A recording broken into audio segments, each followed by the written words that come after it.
दोस्तों पहला प्रश्न है, टीपू सुल्तान की राजधानी कहाँ थी? सही जवाब है श्रीरंगपट्टनम। दोस्तों टीपू सुल्तान की राजधानी श्रीरंगपट्टनम थी और इन्हें मैसूर का शेर भी कहा जाता है, मैसूर का शेर। दोस्तों ये प्रश्न बहुत बार पूछा जाता है कि किसे मैसूर का शेर कहा जाता है, तो सही जवाब होगा टीपू सुल्तान।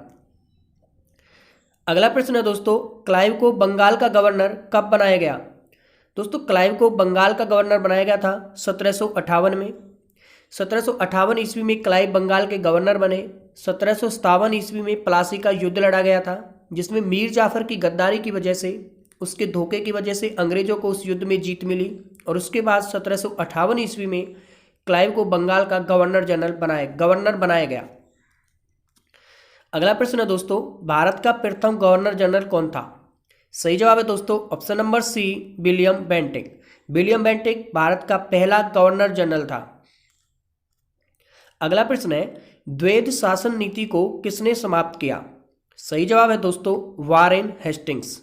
वारेन हेस्टिंग्स ने द्वैध शासन नीति को समाप्त किया था। दोस्तों ये द्वैध शासन नीति होती क्या है? दोस्तों द्वैध शासन नीति एक ऐसी नीति है जिसमें दो शासक समानांतर सरकार चलाते हैं, यानी सत्ता का संचालन जब दो व्यक्ति करते हैं, दो शासक करते हैं, तो उसे बोलते हैं द्वैध शासन नीति। अगला प्रश्न है, अंग्रेजों का सर्वाधिक विरोध किसने किया था? दोस्तों अंग्रेजों का जो हमारे देश में सबसे ज़्यादा विरोध किया था वो क्या था? मराठों ने। सबसे ज़्यादा समस्या मराठों ने ही अंग्रेजों के सामने खड़ी की थी। अगला प्रश्न है, प्लासी का युद्ध अत्यधिक ऐतिहासिक महत्व का क्यों था? दोस्तों ये पूछा गया है आपसे कि प्लासी का युद्ध इतना ज़्यादा ऐतिहासिक महत्व का क्यों था। आपके सामने ऑप्शन दिए गए हैं। क्या इसने भारत में फ्रेंच शक्ति का अंत किया? नहीं दोस्तों, ऐसा नहीं हुआ था। क्या इसने बंगाल में ब्रिटिश वर्चस्व के लिए मार्ग प्रशस्त किया? दोस्तों ये बिल्कुल सही जवाब है।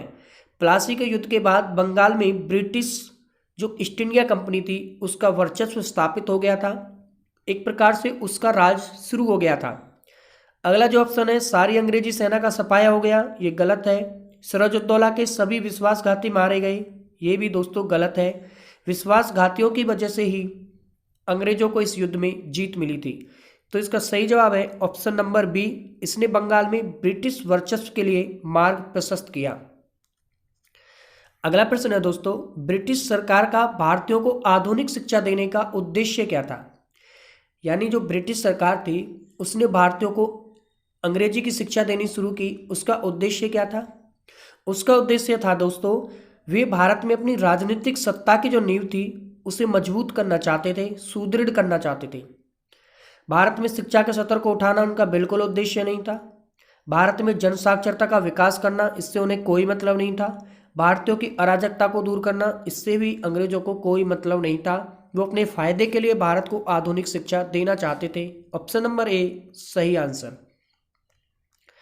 अगला प्रश्न है दोस्तों, प्रशासनिक व्यवस्था के आधार पर डलहौजी ने किस राज्य को ब्रिटिश साम्राज्य में मिलाया था? सही जवाब है दोस्तों अवध। अवध पर दोस्तों कुशासन का आरोप लगा करके डलहौजी ने उसे ईस्ट इंडिया कंपनी का जो शासन था, जो राज्य था, उसमें मिला लिया था। अगला प्रश्न है, आदि ग्रंथ किसने संकलित किए थे? सही जवाब है दोस्तों गुरु अर्जुन देव ने।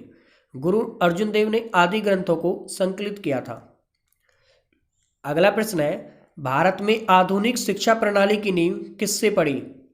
दोस्तों ये पड़ी थी 1835 में, मैकाले का एक मिनट एक्ट आया था, उससे दोस्तों भारत में आधुनिक शिक्षा प्रणाली की नींव पड़ी थी। ऑप्शन नंबर बी बिल्कुल सही आंसर है।